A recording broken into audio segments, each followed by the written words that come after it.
Welcome students, स्वागत है आपका आईसीटी वर्चुअल क्लासरूम में। मैं हूं संदीप, लेकर आया हूं आपके लिए क्लास 12 का मैट्रिसेस एंड डिटरमिनेंट। तो पिछली क्लास में हमने टाइप्स ऑफ मैट्रिसेस के बारे में देखा था।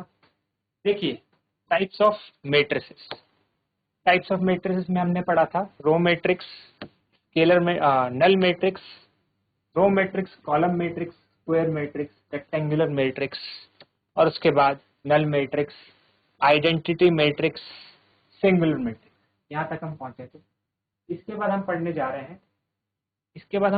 रहे हैं कुछ आइडेंटिटी मैट्रिक्स से ही संबंधित है, तो हम बोलते हैं डायगोनल मैट्रिक्स या फिर स्केलर मैट्रिक्स। ठीक है, डायगोनल या फिर स्केलर मैट्रिक्स। तो क्या होती है एक डायगोनल मैट्रिक्स? डायगोनल मैट्रिक्स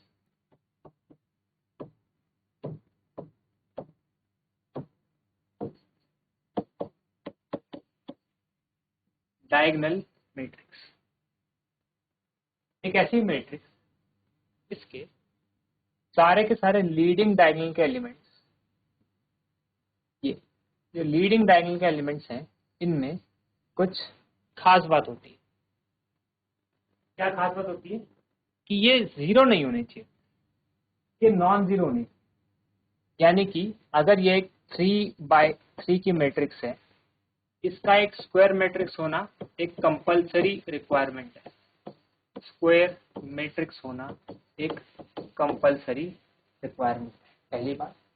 दूसरा, यहाँ पे जीरो नहीं होना चाहिए। फॉर एग्जाम्पल, मैंने यहाँ पे लिखा -1, यहाँ लिखा 2, यहाँ पे लिखा 4।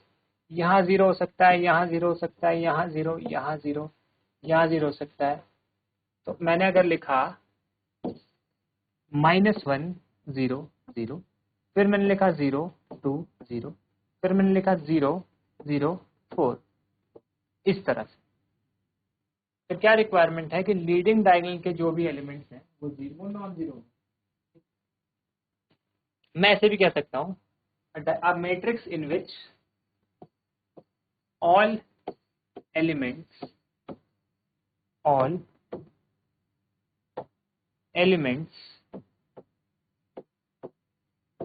except the leading diagonal, यानी कि अगर मैं लीडिंग डायगोनल वाले एलिमेंट्स छोड़ दूं, all elements except the leading diagonal are zero. ध्यान रखिए, मैं लीडिंग डायगोनल के बारे में ये नहीं कह रहा हूं कि वो जीरो होने चाहिए या नहीं होने चाहिए। मैं बस ये कह रहा हूं कि लीडिंग डायगोनल को छोड़ के जितने भी एलिमेंट्स बचे वो जीरो होना चाहिए, उसको कहेंगे हम डायगोनल मैट्रिक्स। मैथमेटिक्स में इसको कैसे कहेंगे? A matrix in which aij is equal to 0 for I is not equal to j। ऐसे ही कहते हैं हम जब भी हमारे पास लीडिंग डायगोनल वाले एलिमेंट्स नहीं होते, तो हम कहते हैं I is not equal to j।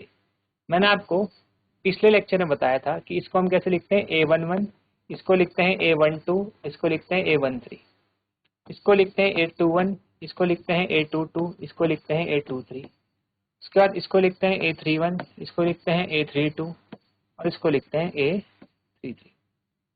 ठीक है, ऐसे ही लिखते हैं ना। तो आप देखिए लीडिंग डायगोनल में क्या आ रहा है, 1 1 2 2 3 3, 1 1 2 2 3 3, यही आ रहा है। यानी कि I इक्वल टू जे, रो और कॉलम का नंबर बराबर है, इसीलिए हम कहते हैं कि ये लीडिंग डायगोनल वाले एलिमेंट है।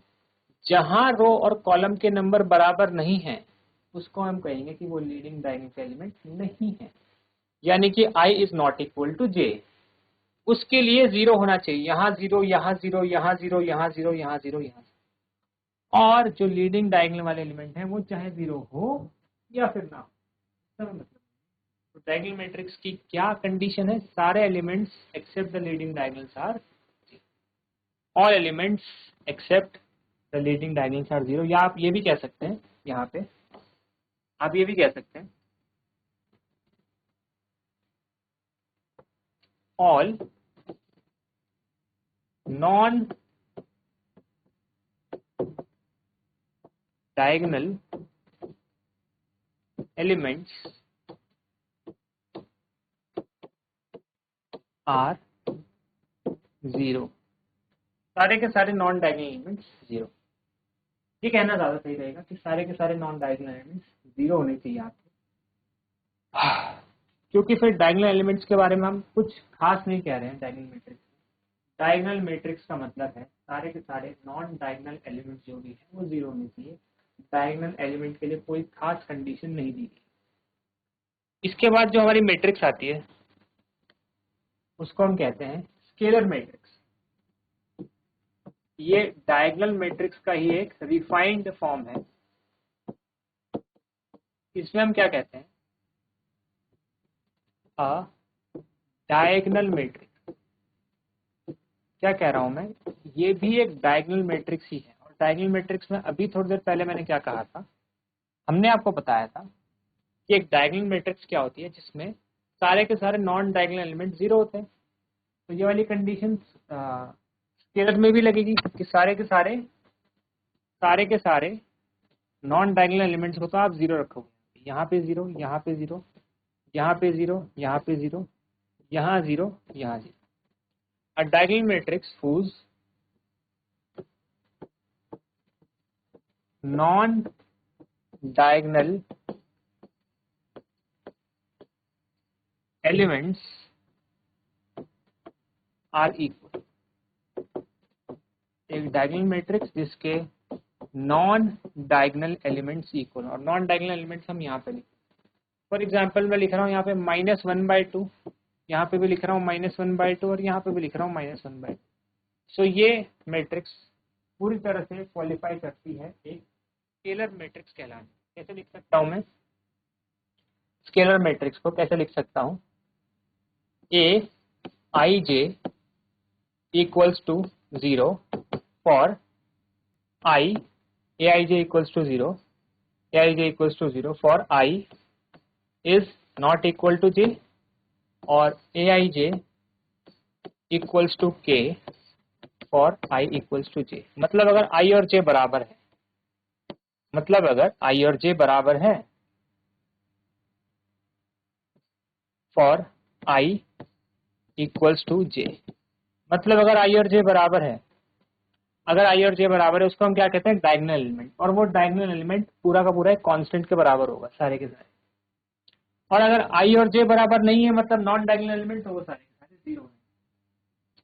इस तरह से हम किसी भी स्केलर मैट्रिक्स को, इस तरह से हम किसी भी स्केलर मैट्रिक्स को लिख सकते हैं।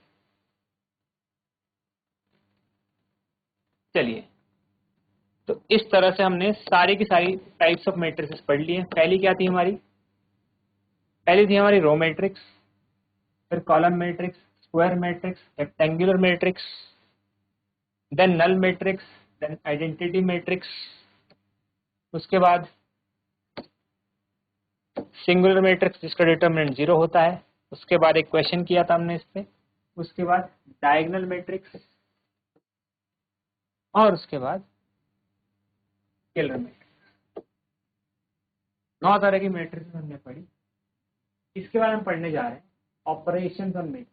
मैट्रिक्स पे कुछ ऑपरेशन लगाने जा रहे हैं, जैसे हम नंबर्स के ऑपरेशन लगाते हैं, प्लस, माइनस, डिवाइड, मल्टीप्लाई।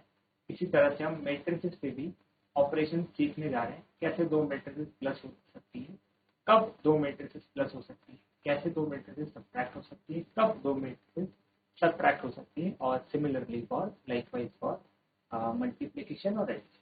ठीक, टॉपिक का नाम है ऑपरेशंस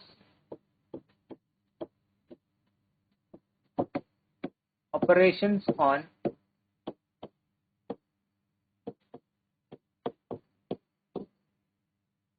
मैट्रिक्स। टॉपिक का नाम है ऑपरेशंस ऑन मैट्रिक्स। पहला ऑपरेशन एडिशन।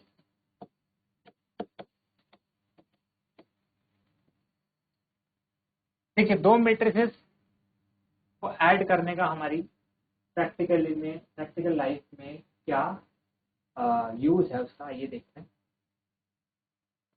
मैंने कहा राम मंडे को यानी सोमवार को 2 किलोमीटर भागता है और ट्यूसडे को 3 किलोमीटर भागता है। सना मंडे को 1 किलोमीटर भागती है और ट्यूसडे को 4 किलोमीटर भागती है। इस तरह से मैंने लिखा। ठीक, ये है आपका केस 1, या आप ऐसे भी लिख सकते हैं ये है हमारा वीक 1, पहला हफ्ता। पहले हफ्ते में जब उन्होंने रनिंग शुरू की है राम और सना ने, तो इस तरह से वो भागते। चलिए आइए वीक 2 की बात कर लेते हैं दोनों की। दूसरे हफ्ते में जब उन्होंने भागा तो राम मंडे को भागता है 3 किलोमीटर और राम ट्यूसडे को भागता है 6 किलोमीटर। वहीं सना मंडे को भागती है 2 किलोमीटर और ट्यूसडे को भागती है 3 किलोमीटर। ये दूसरे हफ्ते की बात है। अब अगर मुझे कहा जाए कि राम और सना पहले और दूसरे हफ्ते में मिलकर कितना भागे, मंडे और ट्यूसडे को अलग अलग निकाल के दिखाइए, मंडे और ट्यूसडे को अलग अलग निकाल के दिखाइए, तो मैं क्या करूंगा, पहले तो सिचुएशन समझिए, मुझे क्या निकालने को बोला गया। राम और सना दो अलग अलग आइडेंटिटी, वो 2 हफ्तों में अलग अलग दिन मंडे और ट्यूसडे कितना भागते हैं अलग अलग निकालिए। तो मैं क्या करूँ, राम मंडे को भागता है 2 किलोमीटर और अगले हफ्ते मंडे को भागता है 3 किलोमीटर, तो मैं 2 और 3 प्लस करूंगा 5 किलोमीटर। फिर राम पहले हफ्ते ट्यूसडे को भागता है 3 किलोमीटर और अगले हफ्ते ट्यूसडे को भागता है 6 किलोमीटर, तो मैं 3 और 6 प्लस करके 9 किलोमीटर लिखूंगा। फिर सना मंडे को भागी 1 किलोमीटर और अगले मंडे को भी भागी 2 किलोमीटर, तो 1 और 2 3 किलोमीटर। सना ट्यूसडे को भागी 4 किलोमीटर, ट्यूसडे को भागी 3 किलोमीटर अगले हफ्ते में, तो 4 और 3 7 किलोमीटर। देखिए ये जो हमने बनाया था यहाँ पे पहले वीक के लिए, ये एक 2x2 की मैट्रिक्स थी। हमने शुरुआत में बताया था आपको पहले लेक्चर में, matrix is just a rectangular arrangement of number जो किसी इंफॉर्मेशन को रिप्रेजेंट करती है। यूजफुल अरेंजमेंट होनी चाहिए, वो यूजफुल इंफॉर्मेशन होनी चाहिए। ये फिर से वही इंफॉर्मेशन को रिप्रेजेंट कर रहा है, सिमिलर टाइप की इंफॉर्मेशन है। ये वीक 1 में 2 लोगों की रनिंग की इंफॉर्मेशन है, वीक 2 में 2 लोगों की रनिंग की इंफॉर्मेशन है, 2 डिफरेंट डे, 2 अलग अलग दिनों में। और ये मैट्रिक्स रिप्रेजेंट कर रही है उन्हीं दोनों का एडिशन। तो हमें क्या समझ में आया कि दो मैट्रिक्स को ऐड करने पे एक और मैट्रिक्स आती है जिसका ऑर्डर सेम होता है, वही जो उन दोनों का ऑर्डर था। तो सपोज करिए अगर एक मैट्रिक्स ए है और एक मैट्रिक्स बी है और मैं उनको ऐड कर रहा हूं और एक और मैट्रिक्स आई सी, तो इन दोनों को ऐड करके जो मैट्रिक्स आई सी उसका ऑर्डर वही होगा जो ए और बी का होगा, पहली बात। दूसरी बात, कंडीशन वही है दोनों को ऐड करने। क्या कंडीशन? दोनों का ऑर्डर सेम होना चाहिए। अगर मैं यहाँ कहता कि राम मंडे ट्यूसडे और वेंसडे को भागता है, अगर मैं यहाँ वेंसडे भी डाल देता कि राम मंडे ट्यूसडे वेंसडे को भागता है इतना, सना मंडे ट्यूसडे वेंसडे को भागती है इतना, और यहाँ पे सिर्फ हम मंडे ट्यूसडे देता, हम ऐड नहीं कर सकते। सिंपल समझिए, दो मैट्रिसेस को ऐड करने के लिए दोनों का ऑर्डर सेम होना चाहिए। कंडीशन लिख रहा हूं मैं आगे।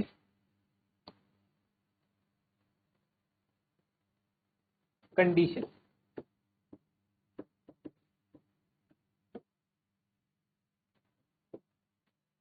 two matrices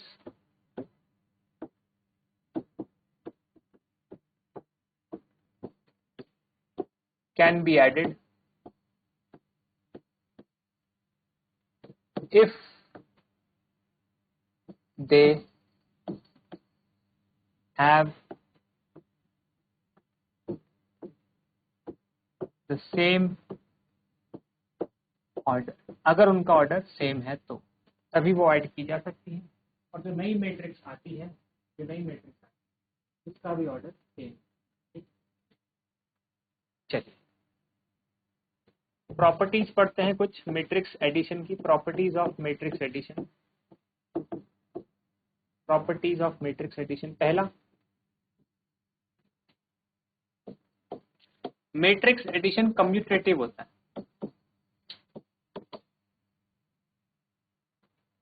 पहला, मैट्रिक्स एडिशन कम्यूटेटिव होता है। कम्यूटेटिव मतलब आप रिवर्स कर सकते हो।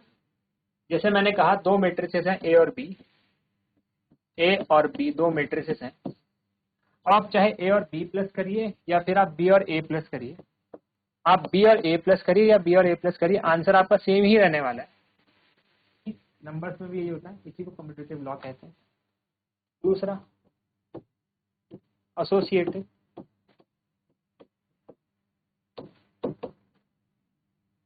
मैट्रिक्स एडिशन एसोसिएटिव होता है, यानी कि आप ए में पहले बी ऐड करिए, ए में पहले बी ऐड करिए और उसको रिजल्ट को सी में ऐड करिए, या फिर आप पहले बी और सी को ऐड कर लीजिए और उसके रिजल्ट को ए में ऐड करिए, बात सेम ही रहने वाली। तीसरा, उसको हम कहते हैं एडिटिव आइडेंटिटी। जैसे अगर आप थोड़ा सा रिलेट कर पाए, इसको थोड़ा सा आपस में जोड़ पाए, हम नंबर्स में कहते हैं, पहले ही बताया मैंने आपको, हमने आपको पहले ही बताया था पिछले लेक्चर में कि वो ऐसी कौन सी नंबर्स में ऐसा कौन सा नंबर है जिसमें कोई भी नंबर ऐड करके वापस वही आता है। फॉर एग्जाम्पल मैंने कहा 5 में मैं क्या ऐड करूँ कि वापस 5 आ जाए। दिमाग चला आपका, 5 में 0 ऐड करने पर वापस 5 आ जाए। -2 में क्या ऐड करूँ कि वापस -2 आ जाए, 0 ऐड कर। जो काम नंबर्स में 0 करता है वही काम मैट्रिसेस में नल मैट्रिक्स करता है। तो एडिटिव आइडेंटिटी यानी कि कोई मैट्रिक्स है अगर ए, उसमें मैं क्या ऐड करूं कि वापस ए आ जाए, तो क्या बोलोगे आप, O for null matrix. So null matrix is the identity, additive identity for matrix addition. ठीक, next,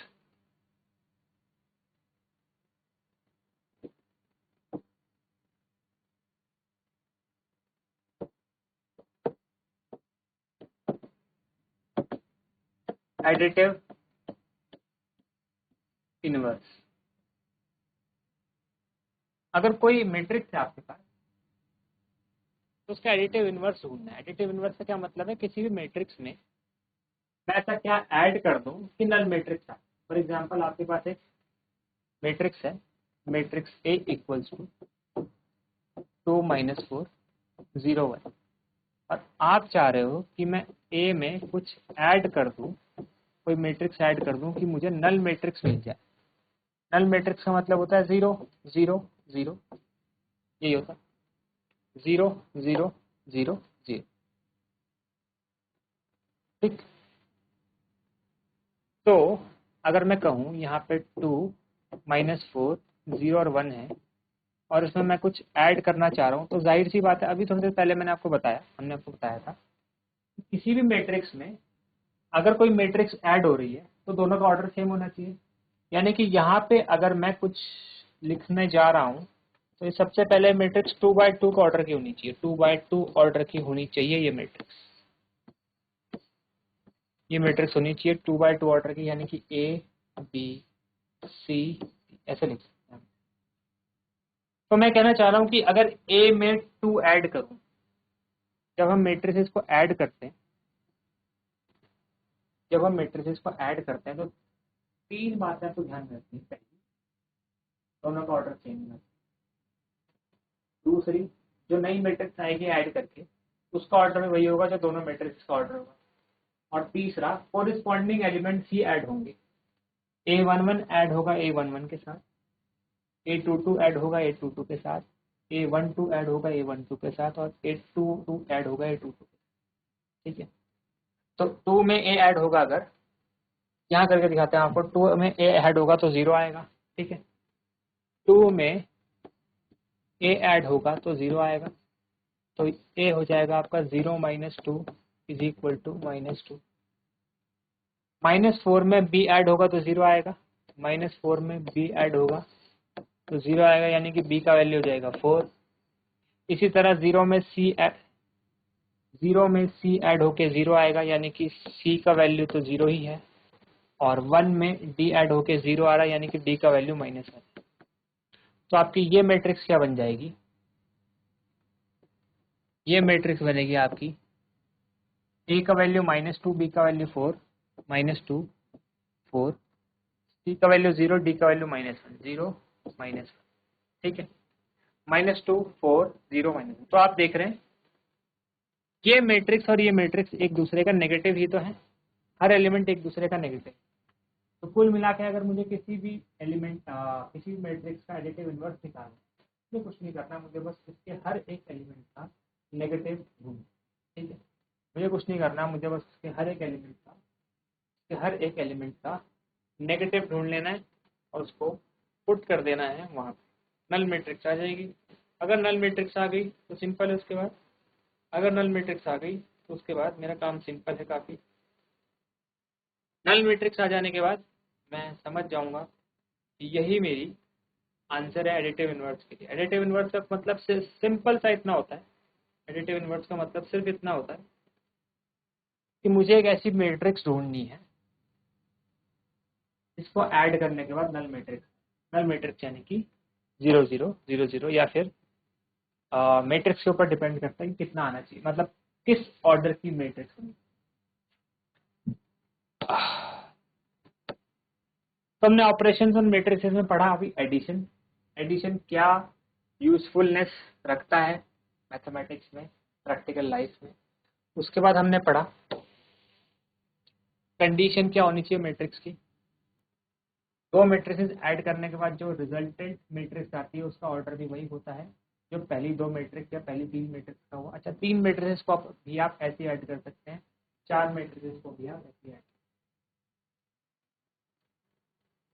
properties commutative law follow होता है, एसोसिएटिव लॉ फॉलो होता है, एडिटिव आइडेंटिटी,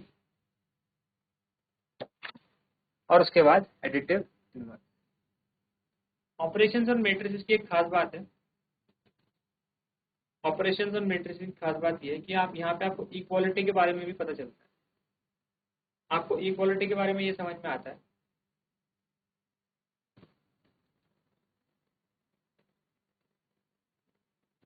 इक्वालिटी के बारे में आपको ये समझ में आता है यहाँ पे इक्वालिटी ऑफ मैट्रिक्स।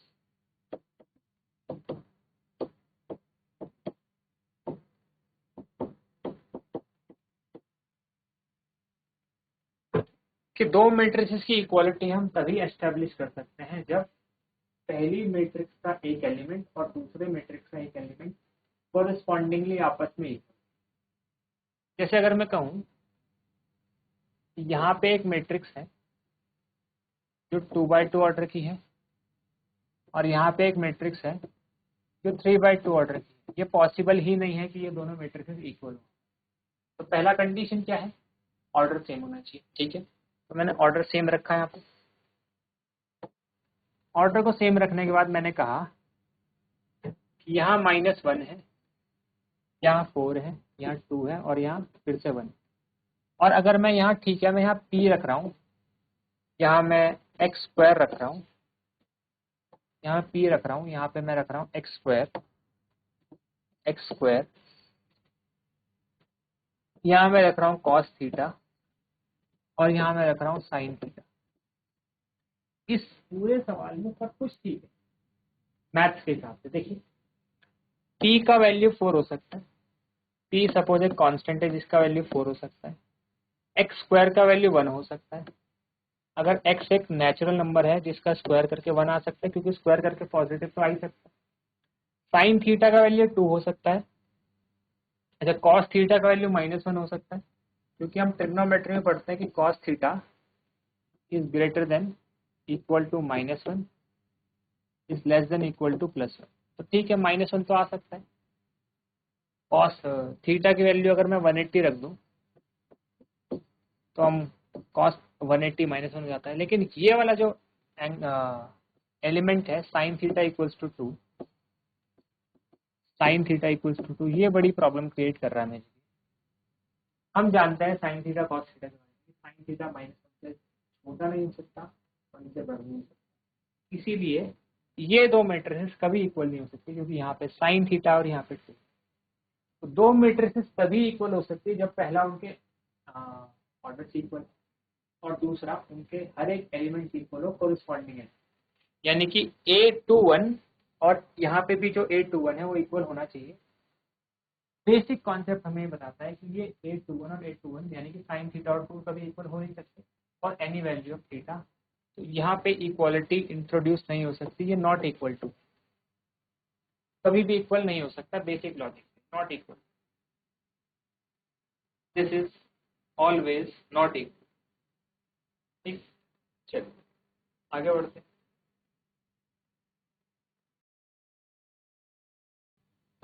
इसके बाद हम पढ़ेंगे मल्टीप्लिकेशन ऑफ मैट्रिक्स, या फिर एक नंबर का एक मैट्रिक्स से मल्टीप्लिकेशन, जिसे हम कह सकते हैं multiplication of a scalar, multiplication of a matrix bye scalar, या फिर मल्टीप्लिकेशन ऑफ टू मैट्रिक्स। देखिए जिस तरह से हम ऑपरेशन ये पढ़ा हमने ऑपरेशन, जिस तरह से हमने ऑपरेशन और मैट्रिसेस में एडिशन पढ़ा, सब्ट्रैक्शन भी आपका इसी तरह से काम कर देता है। बेसिक रूल वही है सब्ट्रैक्शन का, दोनों मैट्रिक्स का ऑर्डर सेम होना चाहिए पहला, और जो दो मैट्रिक्स का ऑर्डर है वही रिजल्टेंट मैट्रिक्स का ऑर्डर भी आएगा जो सब्ट्रैक्ट करके आई है।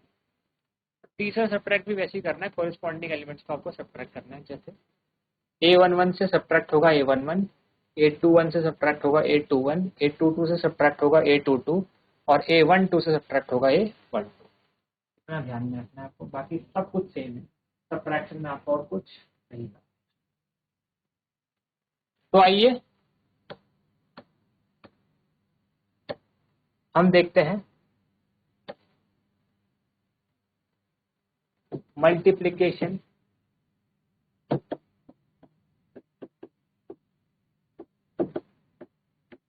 इन मैट्रिसेस, मैट्रिसेस में मल्टीप्लिकेशन। तो पहला हम देखेंगे multiplication of matrix bye scalar, bye scalar. Matrix की मल्टीप्लिकेशन देख रहे हैं स्केलर से। सपोज हमारे पास कोई नंबर है, 5 है, 6 है, 1/2 है, 3/2 है, √3 है, cos 60 है, पाई है, उसका मल्टीप्लिकेशन कर रहे हैं किसी भी मैट्रिक्स।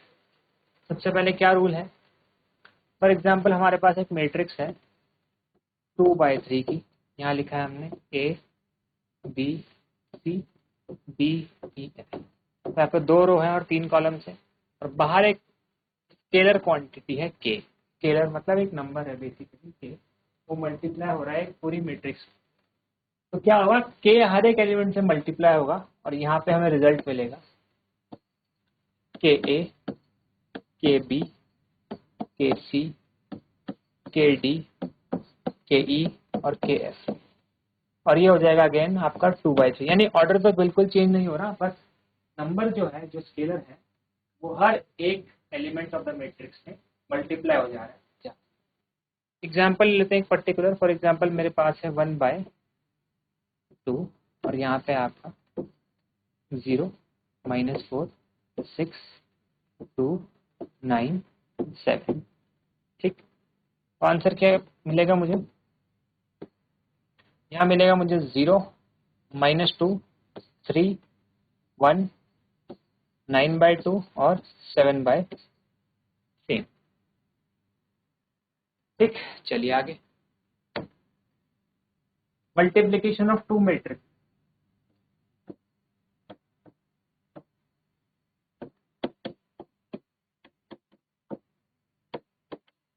मल्टीप्लिकेशन ऑफ टू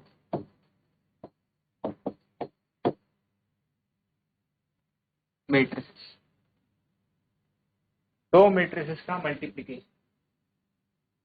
देखिए सबसे पहले हम कंडीशन देख लेते हैं। पहला,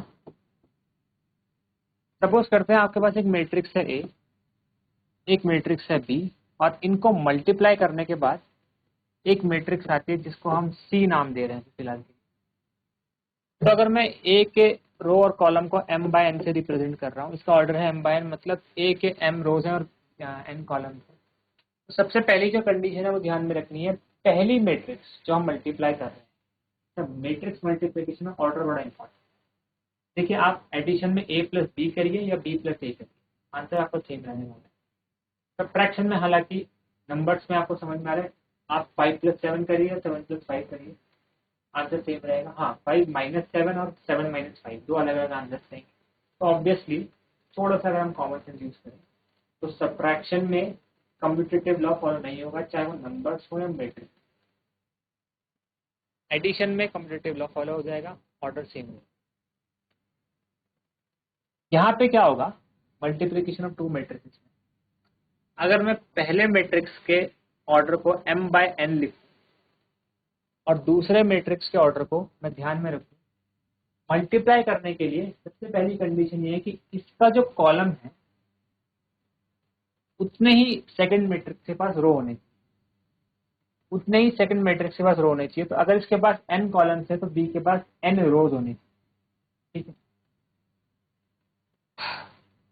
इसके पास फिर कितने भी कॉलम हो सकते हैं, b के पास कितने भी कॉलम हो सकते हैं, ठीक है। तो आपको ध्यान रखना है ये दोनों चीजें सेम होनी चाहिए। तो कैसे लिखूंगा मैं, number of columns of first matrix is equal to number of rows of second. अच्छा, फर्स्ट सेकंड क्यों बोल रहे हैं, क्योंकि मल्टीप्लिकेशन में ऑर्डर इंपॉर्टेंट, नंबर्स की मल्टीप्लिकेशन में ऑर्डर इंपॉर्टेंट नहीं होता। आप 5 इंटू 8 करिए, 8 इंटू 5 करिए, आंसर सेम रहने वाला है। लेकिन मैट्रिक्स की मल्टीप्लिकेशन में ऑर्डर बड़ा इंपॉर्टेंट है। मैट्रिक्स मल्टीप्लिकेशन में ए बी अक्सर बी ए नहीं आता, अक्सर क्या हम इन जनरल कहते हैं A B is not equal to B A. Matrix multiplication आगे हम बताएंगे। तो पहले हम वापस यहीं आ जाते हैं। तो ए मैट्रिक्स है हमारे पास जिसमें m बाय n ऑर्डर करके into n by p order करके, जो कि इंपॉर्टेंट है, हमारा जो रिजल्टेंट मैट्रिक्स का ऑर्डर आएगा वो आएगा m by p, m by p। ये मैट्रिक्स का ऑर्डर आने वाला m बाय p। तो फॉर एग्जांपल हमारे पास एक मैट्रिक्स है 0 2 4 6 9 8। ध्यान से देखेंगे तो उसके पास 3 रो हैं और 2 कॉलम है। अगर मैं एक और मैट्रिक्स बनाऊं, इसमें 2 रो हो 6 2 1 9 4 0, इसमें देखिए आप 2 रो हैं और 3 कॉलम है, तो ये वाली कंडीशन तो बिल्कुल फुलफिल हो गई है। पहली वाली के कॉलम और दूसरी वाली के रो बराबर है, तो मैट्रिक्स तो मल्टीप्लाई हो जाएगी, ठीक है। और जो रिजल्टेंट मैट्रिक्स आएगी जो रिजल्टेंट मैट्रिक्स आएगी वो कितनी ऑर्डर की होगी, वो ऑर्डर की होगी 3/3। कितनी ऑर्डर की होगी, 3/3। ऑर्डर समझ में आया। मैट्रिक्स मल्टीप्लाई कैसे करते हैं वो आप समझाने वाले हैं, आपको समझाने वाले हैं। पहली बात, पहली मैट्रिक्स से कॉलम दूसरी मैट्रिक्स से रो सेम होने चाहिए। ऑर्डर क्या आता है, पहली का रो और दूसरी कॉलम, पहली का रो दूसरी column is equal to order of the resultant matrix, order of the resultant matrix.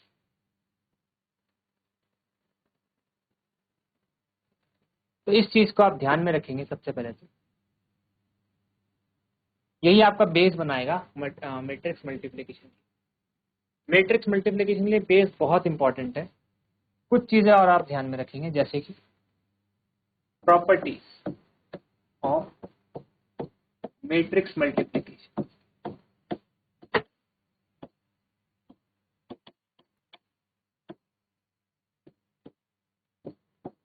क्या है मैट्रिक्स मल्टीप्लिकेशन की प्रॉपर्टीज। पहला,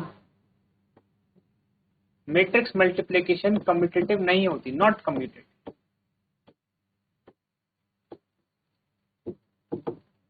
मैट्रिक्स मल्टीप्लिकेशन में आप A B is not equal to B,